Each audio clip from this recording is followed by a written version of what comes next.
It's House of Chains time! You excited? You ready? You pumped? I have really been itching to continue with Malazan and read House of Chains. I'm so excited. It's also a lot bigger than Memories of Ice by like a couple hundred pages. That's okay. I'm really excited about this. I'm trying not to wait as long between books, but then I keep doing it. So at this rate, it's going to take me like 5 years to finish the books, and I don't want to take that long. So we're going to start. As usual, this vlog will be full of spoilers for the entire book. I think my rating has been Dead House Gates, Memories of Ice, and then Gardens of the Moon. I've seen mixed reviews. Some people, this is one of their least favorite, and some people, this is their favorite. So I'm interested to see where I fall into those categories. So I will check in after a couple chapters or if something huge happens. As usual, I'm just gonna take my time. It's gonna take as long as it's gonna take, and that's okay. And yeah, I think it'll be really good. He will have to do something just completely horrible for me not to love this book. But yeah, so excited. So I'll check in when I have more of an update. Hello, so I am back with a little bit of an update. I am now 2 chapters in to House of Chains. I'm having a harder time getting into this one. I think it's because I'm 164 pages in, and the only person we've really followed so far is Karsa Orlong, and I'm not a huge fan of his. I'm impressed by his, he's fighting, and his character is definitely fleshed out, and there's nothing wrong with the writing, but he's a very unlikable character right now, and so I think that's why I'm having such a hard time just really getting into this one.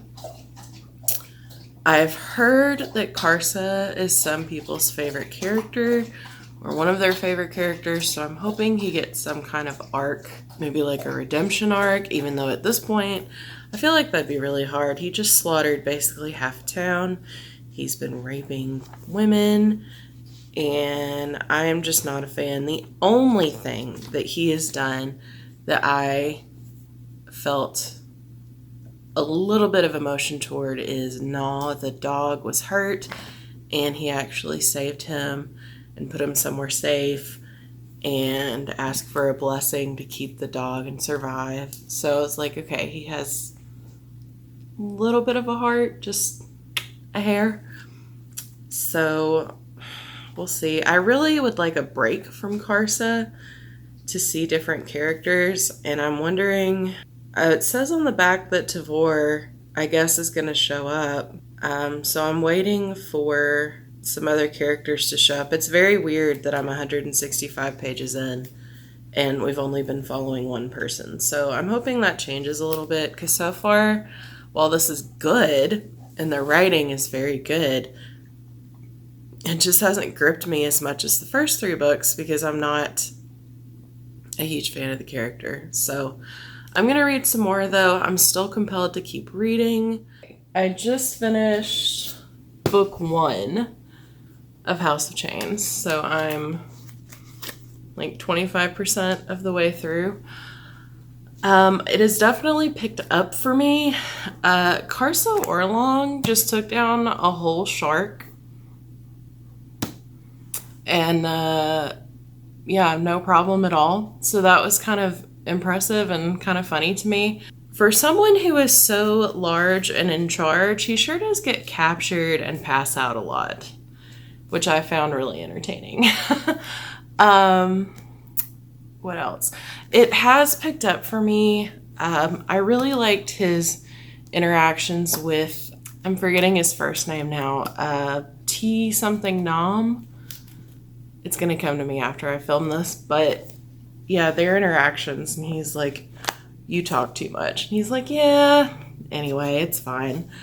And now that we're getting more, like, things are actually starting to happen and we're moving, things are really picking up for me. I think I just got a little, I don't want to say bored, but I think it got a little stagnant when they were in the water, because it was like they woke up, they passed out, they tried a little bit of water, they fell asleep, blah, blah, blah.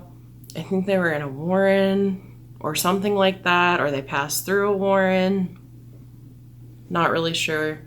But I was really excited to make the connection that we've seen Karsa before, and I don't remember if they said his name in Dead House Gates, because it's been like a year since I read it. It's been so long. But I did remember, strangely enough, the shattered glass look of his face. I remember that very specifically. And that he keeps ears on his person. Like, that, those are his trophies. And as soon as they said shattered glass and ears, it's like Dead House Gates. I remember that. So I was excited to make that connection. So I think we're going to see more people from Dead House Gates in this one, which is exciting. That one, out of all of them so far, has been the most impactful and memorable for me, even though I have enjoyed all of them. And we're going in Rariku, so things are starting to feel more familiar. And I also liked that I'm able to picture where they're at in this world. Like, we're in North Genebacus, and I'm able to now kind of visualize where things are, like what continents are where, and where certain places are on these continents. So it is a very rewarding feeling. So I'm very excited to see where this goes. I was asking Angela from Literature Science Alliance, she's a couple books ahead of me, and I was like, do we follow Karsa Orlong this whole book? Because at the beginning, I really wasn't feeling it. She said for most of it, yes, but we do have some fragmented or, split up points of view sections. So I'm looking forward to those. But if it keeps on this trajectory where it kind of stagnated for a little bit, but now we're ramping up on the action and the stories and tying together things from previous books, even though I think this happens before Dead House Gates and Gardens of the Moon. I think, if I remember, we're starting before those two books, but then they kind of, maybe the end of this one and the beginning of the other two merge, or they overlap or something like that. I'm guessing. If I'm wrong, I'm wrong. I'll find out eventually. We'll just go with it. I'm missing Gnaw, the dog. I have a feeling he's going to come back into play because, number one, there are a ton of dogs on the cover. And Karsa made that, prayer or blessing or whatever, like, I will come back for you. So I feel like that was his, little shred of humanity. I'm interested to see how this plays out. And I keep having to remind myself that he's 7 feet tall. I'm envisioning him as this, super buff, muscular guy, but I keep forgetting that he's, in comparison to me, 1.5 to 2 feet taller than I am. So, and his sword is probably as tall as I am, which is crazy. So just trying to keep the scope and everything in mind has been really fun. And I'm more invested in Karsa as a character. Is he a favorite right now? No. I like him enough that I want to keep reading and I want to find out what happens. And I'm invested in what happens to him. You want to check in with everybody about House of Chains? I got through chapter 14.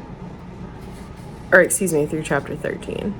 I don't remember where I checked in last. So I really liked chapter 13. I thought we got a lot more lore and some more information about our characters, which I really enjoyed. I also really like the scene where Kalam wakes up and he's like tied to this thing, and then Isgirl Push shows up and he's like, you have to whisper, she'll hear us now. And Kalam's like, is she sleeping? And he goes, no, she never sleeps, she hunts for me. And then he hides, and she comes in, looks for him, he's gone, she leaves, and he's like, oh, that was close. Cracks me up. And then there was one line, it says, it was more fun conjecturing creatively, of course. How can a man be the object of a woman's interest if he's always confessing his ignorance? Which I thought was pretty funny. Oh, and then I marked a passage. Heberick was talking with Napan, I think is his name. Anyway, they're talking about stuff, and they're talking about the giant hand of jade that he touched. And it says, that giant of jade you touched, it is defeating the Otataro, destroying it. I need to discover how. I need an answer to Otataro Heberick. And I thought that was really interesting, since we're learning a little bit more about this, and it's just constantly being brought up. The scenes with Felison the Younger, I thought were incredibly impactful. When, I don't know if I'm pronouncing it correctly, when Bidithal gets a hold of her and does these unspeakable, horrific things to her, was brutal. And I had to read it, the little section, twice for it to really like click, like, oh my god, like the emotional gravity of it.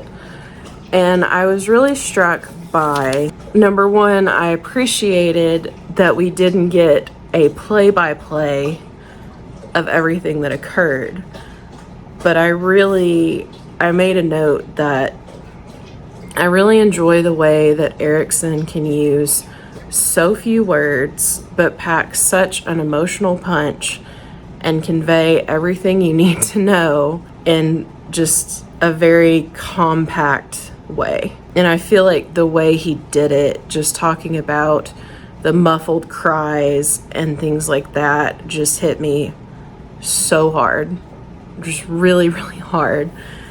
And I had to take a break after that because it was just horrible.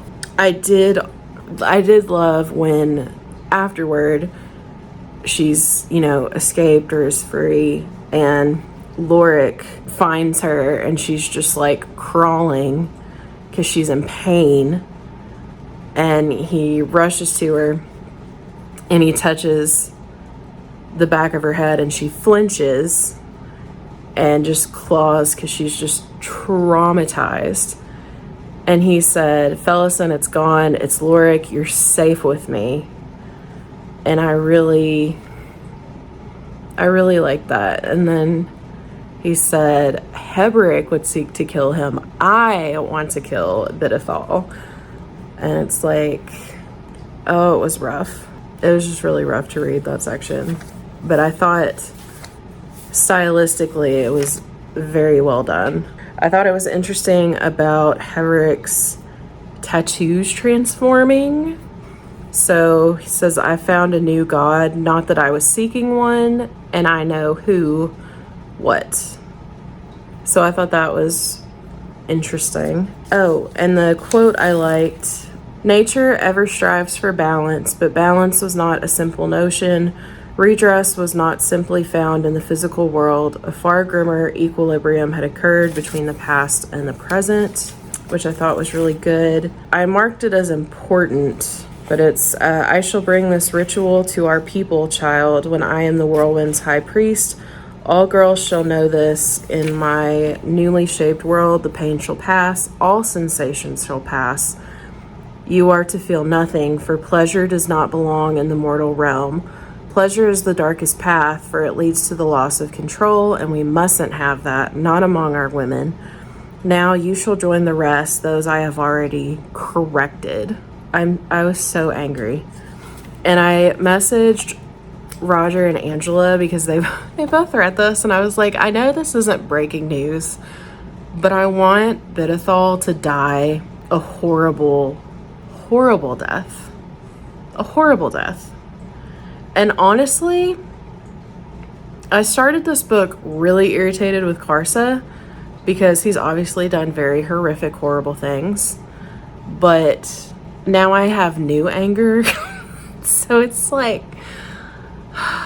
it's stressful, but it's so, I thought that part was so well written. I really appreciated the way he wrote that. So I'm now at about the 60% point. It's picking up. And so like yesterday I had to make myself put it down because it was midnight and I needed to get some sleep and go to bed. So I've reached chapter 11 in book 2. I am having issues with this. Not with the writing. The writing's great. I never thought I would say that I missed the Karsa Orlong section, but I think we went from his perspective for what, a good fourth of the book, and then we switched to multiple points of view, and we're kind of back with him again. And I just think the more I learn about him, the more interesting he is, even though he's still kind of reprehensible. He's fascinating. And I'm struggling a little bit with this because I feel like it's kind of becoming not stagnant, but it's plateauing a little bit for me. Whereas I feel like Gardens of the Moon, Dead House Gates, and Memories of Ice all had like their peaks and valleys. So we'd have excitement, and then it would have some downtime, and then more excitement, and then some downtime. And I feel like this one kind of went up and then a little down, and then it's just kind of plateaued. So I put it down for a while, and part of that was a little bit of a reading slump, but part of it was it just kind of plateaued. I also gave up annotating it. I was annotating the first 3 like hardcore, and I enjoyed it for Dead House Gates and Memories of Ice, but I feel like this one, it's just getting to be too much of a chore. So I think I'm going to save it for a reread and annotate it then, and that way I know what happens, because I feel like when I annotate, it slows me down, which on one hand is really good because I did stop and reflect and think about, you know, what I was annotating. I want to find out the answers. I want to find out more. I want to move forward with the plot. So I'm just going to continue moving on. I have switched up a little. So anything orange is like a quote I really like. And then anything purple is something important or something that I think I need to remember. So I can just quickly put a little tab there, and it doesn't really interrupt my reading flow like full-on annotation did. I'm almost halfway through. I think I'm at 48%. I was talking to Angela and then now Roger from Roger's Reads, but I said that I felt like it had plateaued a little bit, and they both said the second half really takes off and we get back with some of the characters we met in Dead House Gates. And we have been back with Heberick and Shaik. And I think that's about it right now. Maybe Cutter. But I'm just ready for it to like ramp up a little bit, or maybe get back with Karsa for a little bit. Again, I never thought I'd say that, but I'm kind of starting to understand why people enjoy reading about him. I really would like to finish this month. It is January 8th. I have got to finish this. And I think another reason I'm kind of not getting through this as fast as I would like is I really want to get to Midnight Tides. I need to stop anticipating that as much because I think it's taking away from me being present in this book, if that makes sense. And I also, just based on what people have said, I feel like this one I would appreciate a lot more on reread, because there are a lot of things mentioned that sound really cool, or I'm like, oh, this sounds like it'll be super important in the future, and I just don't have all the context for it like I feel like I should have, even though I know Erickson is one of those authors that will give you the information as it's needed. Okay, I made it to book 3. Book 2 was very puzzly, which I did enjoy, but I also didn't really take notes or anything like I normally do. I just kind of went with the flow, which was probably a mistake. But I did, even though, like I was saying in my last clip, I felt like a lot of it kind of plateaued. I feel like I did get a lot of like important information. I enjoyed getting to know more of the lore and the history, and more information about more of the Tisti races. Got to see some of the characters from previous books. Heberick and the giant Jade Hand. Learned a little bit more about that.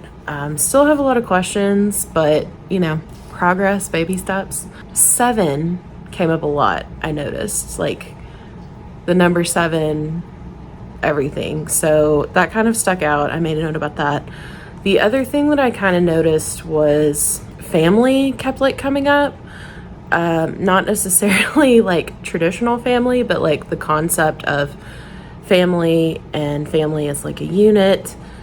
So I thought that was really interesting. I kind of made a note about that as well. And I also, for chapter 11, I really liked that we went back and talked about some of the characters from Dead House Gates and Memories of Ice. So we talked about Coltane and the hill where he died came to be known as the Fall.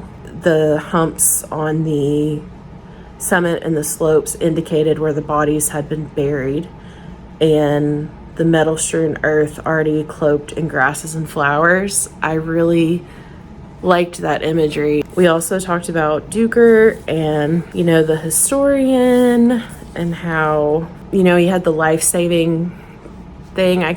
Words are hard right now, but you've read the books, you know what I'm talking about. I also liked, a faith betrayed does not destroy the notion of faith itself. In fact, it does the very opposite. The response was, maybe for you, but there are some things you can't step around with words and lofty ideals, Fid. And that comes down to who is in that vanguard somewhere up ahead, the adjunct. So I just thought that was a really interesting thing to think about. It also cracks me up. Fiddler changed his name to Strings. I like Fiddler better. I feel like Fiddler is a cooler name and a more memorable name. Strings just sounds so different. But I know that in this series, especially like the more we get into it, we've had some name changes. Identity is really important. Names are really important. So it's something I kind of keep in the back of my mind, but the duplicate names are the hardest for me, because I have to remember, like, okay, this person is now this person, but this person has the same name as them, but this is the correct version of that. Like, it's a whole thing. I really liked Strings. His grandmother back in Malazan City would have been proud. Never mind those damned Warrens, child. The deep magic is far older. Remember, seek out the roots and tendrils, the roots and tendrils, the paths through the ground, the invisible web woven from creature to creature, every creature on the land, in the air, in the water. They are all linked, and it is within you if you have been awakened, and spirits below you've been awakened, child, within you then to ride those tendrils. So I thought that also kind of tied in with family a little bit, and I liked the interconnectedness of that thought. Perrin is still believed to be dead by some people. It should start picking up a little bit, like plot wise. I enjoyed the lore of it, but I think this is also a lesson in don't wait so freaking long between books. Oh, the other thing I liked a little bit earlier in book 2. So It was not, Strings had come to believe, a question of right and wrong. Some cultures were inward looking, others were aggressive. The former were rarely capable of mustering a defense against the latter, not without metamorphosing into some other thing, a thing twisted by the exigencies, I mispronounced that, of desperation and violence. So I thought that was really interesting, the concept of metamorphosis, especially in regards to culture and war, dealing with other people, other cultures. So I really liked that. I highlighted that. I have just reached the end of chapter 21, and I feel like I've been in kind of a fever dream. One scene that really cracked me up was when Cuddle, Fiddler, Horik, and potentially someone else, I can't remember, but they're having the scorpion fight. I thought it was hilarious, but I love that, Gessler, that was his name. Gessler hissed, "If she plucks a couple knives from the ring and uses them, I'm gonna kill you, Fid," which cracked me up about the scorpions. And then I just loved that the scorpion race joyful union split in two, took the others down, merged back into one. How could any of us have known Joyful Union wasn't just a cute name? I thought that was hilarious. I liked this epigraph on chapter 20. Shadow is ever besieged, for that is its nature, while its darkness devours and light steals, and so no one sees Shadow ever retreat to hidden places, only to return in the wake of the war between dark and light. Observations of the Warrens, but I also just really liked what it said about dark and light. Another quote I liked is that all we mortals are, the victims of tortured irony to amuse an insane murder of gods. Oh, and then Bidethal shows back up. So Shaik obviously knows what he does, but she's working with him anyway, I guess as a means to her own ends. This was probably pointed out before, and I just hasn't clicked yet. So that really pisses me off. But yeah, he's just smug old man walking around. And then Febril meets up with him and is like, join us or stand aside. Like, very dramatic. Yeah, so Febril wants Bidethal to shape a cult, and Bidethal, I accept your offer, but my cult must remain my own to shape as I choose. No interference. And Febril promised that. So I'm obviously don't have a good feeling about that. And then we're back with Scalara. I think that's how you pronounce it. I felt really bad for her because she's just continually being used. Febril arrives and she says, I just want to walk. He says, I have to kill you, but maybe I should have my way with you first. She's just had enough. Kills him. Go her. Super exciting. Oh, and then someone discovers her. They get murdered. And someone rescues her. Someone with a hand taloned like a huge cat's. I've been looking for you, or so I've just realized. Extraordinary how single lives just fold into the whole mess over and over again, all caught up in the greater swirl. Spinning round and round, and ever downward it seems. Ever downward. Fools all of us to think we can swim clear of that current. Which I liked that quote as well. But it turned out to be Heberic, which made me so happy. I loved that, you know, she's obviously very suspicious. Like, what do you want with me? What do you expect? And he goes, I need your help and soon, but the choice is yours. Nor will you have to surrender anything you don't want to. And if you choose to simply walk away, that is fine as well. I will give you money and supplies and maybe even find you a horse. We can discuss that tomorrow. And then he says, I am Heberic, destriant to Treach, the tiger of summer and the god of war. And I loved that so much. I really like Heberic.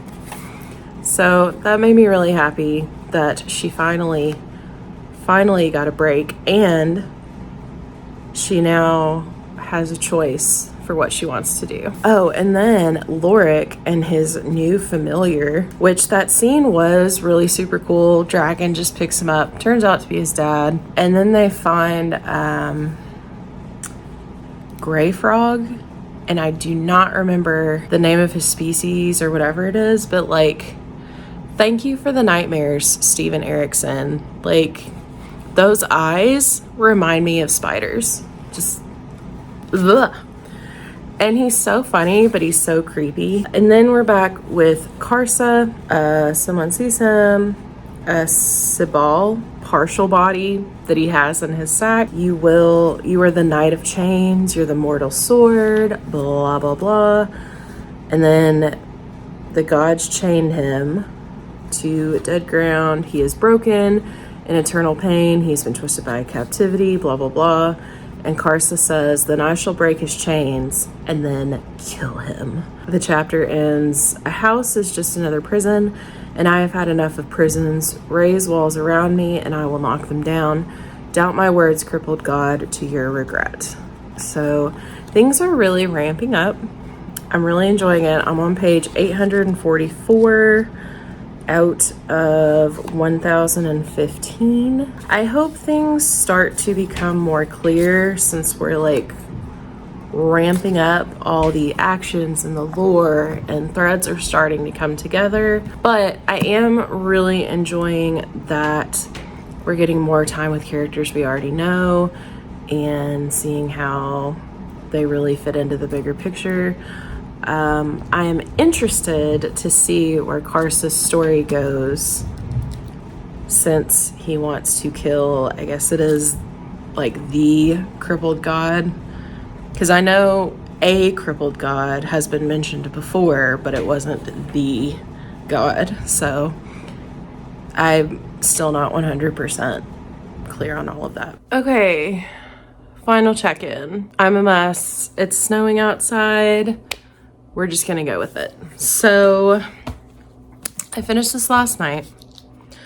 As you can see, I did tab a lot. I'm kind of torn on this book because from the videos that I've watched since finishing this, or watching sections of videos of other people who read the same sections I had just finished, I feel like there's so much lore and things going on in this book that I think I would get a lot more out of it on a reread. I don't think in this book I really got as close to the characters as I wanted to. In Malazan books, I know we really don't get, for the most part, in our characters' heads like some authors do with their characters. So sometimes it's hard to fully understand their motivations or their feelings or their actions, because you're kind of viewing them from like an outside looking in kind of lens. And on top of all that, Erikson also only gives you the information that he thinks you need at the time. So one thing I did get frustrated with this whole book, and I'm gonna mispronounce this, but this whole book, there's mentions of Odatarls, or is supposed to negate magic and sorcery. And then on page 845, there's an epigraph that goes into detail about Odatarls and the history of them, and that like this whole thing. And then it says, in this manner, perhaps Odatarl is not quite as negating as it would first appear. Musings on the physical properties of the world, Tira, son of Mont. Those are the kind of epigraphs that I really would have appreciated throughout some of this book. Because honestly, like, some of the epigraphs make sense to me, and then some of them I read them, like, I feel like this will make more sense on reread, or, you know, maybe I just didn't read as closely as I should have. This would have been really nice information to have before. There's that. And then I just, like, some characters died in here. It wasn't the emotional gut punch that I had in Dead House Gates and Memories of Ice. Like, Gardens of the Moon, I really don't remember a lot of what happened in Gardens of the Moon. It was kind of a fever dream. And I know that that book, it's the first one. He throws you in. You're not really supposed to fully understand what's going on. But I feel like the reward I got from it was really big.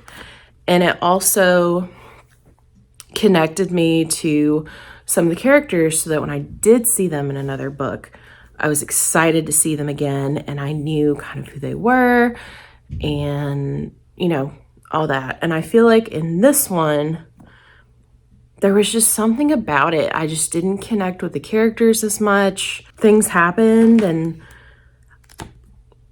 I didn't really have an emotional response. Like the thing that happened with Fellis and the Younger, that provoked a huge emotional response. But I've also done like a lot of reading about stuff like that in college and, you know, wrote papers on it. And then there's other books I've read with that kind of traumatic event happening. So I think I have more, for lack of a better phrase, I guess a bit more background in that so that it really evoked an emotional response. And it's the injustice and trauma of it all. And I'm not trying to downplay the exploration of other, you know, traumatic events or what it's like to be a soldier or involved in a war or anything, any of the other themes that he explores in his series. But I just feel like in this one, there was just some kind of disconnect that kept me from really fully being immersed in this world. Karsa did grow on me. He really did. And I don't want this to sound like I'm just slamming the book because I'm not. It was enjoyable. It just wasn't my favorite. And I feel like I got a bigger reward out of the first 3 books than this one. I know I'll appreciate this more when I reread it. Ironically, even though I did feel like this one was a little bit bloated and not as rewarding, I really want to start Midnight Tides. But I also know I need a little bit of a break. But this series is, so far, for the most part, been really rewarding and challenging and puzzly. I just think this one missed the mark just a hair. Yeah, but overall, if I was still giving out star ratings, I'd probably give this one like a 3.5. So, which is still a really good rating. And yeah, I'm really excited to get to Midnight Tides. So yeah, those are my House of Chains thoughts. If you've watched this whole thing, hopefully you enjoyed following my tangents. And yeah, if you like this video, make sure to give it a thumbs up. Subscribe if you want to, and I will see you guys next time. Bye.